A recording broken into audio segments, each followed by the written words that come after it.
mashinani. Sasa jamii ya Gikuyu ilikusanyika Nderi, eneo bunge la Gikuyu, katika sherehe za kipekee kukaribisha mwaka mpya kulingana na mila na desturi zao, sherehe iliyowakutanisha pamoja wakazi na viongozi wa kijamii. Wanajamii hao wamesisitiza umuhimu wa kuhifadhi tamaduni zao na kuzitaka jamii nyingine kukumbatia mila na desturi ili kuimarisha mshikamano wa kijamii.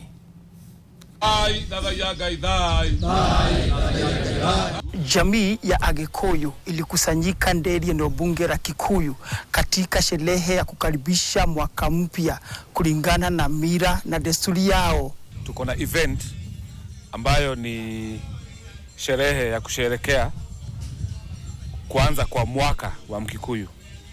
Mwaka wa Mkikuyu unaanzanga around March katikati, mwezi wa 3 katikati, tunaanza sherehe ya Mkikuyu ya kusherekea kihukia jahi na kiamwele. Hizo ni kusema Mkikuyu amegawanya mwaka wake miezi 6 roughly, lakini sio kama kalenda ya mzungu. That's why ina overlap, inakuja mpaka mwezi wa 3. Kwa hivyo leo tumekuja kusherehekea. Mungu alitupea last year, tena tunaomba atupatie this year.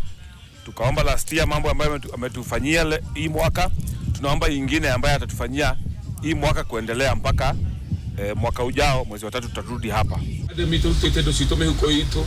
Wazee wa zamani walikuwa wanaenda kama vile tumekuja hapa kwa Mugumo, wanafanya ibada kama vile tumefanya ya kumshukuru Mungu wetu ili atupatie mwaka mzuri, mavuno mazuri, asituletee maafa na asituletee majanga.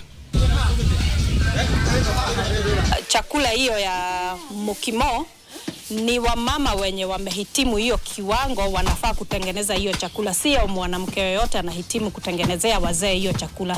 Kuna kiwango ya mwanamke ule anatengwa kutengeneza hiyo chakula. Wito sasa ni kwa jamii tofauti kukumbatia utamaduni wao.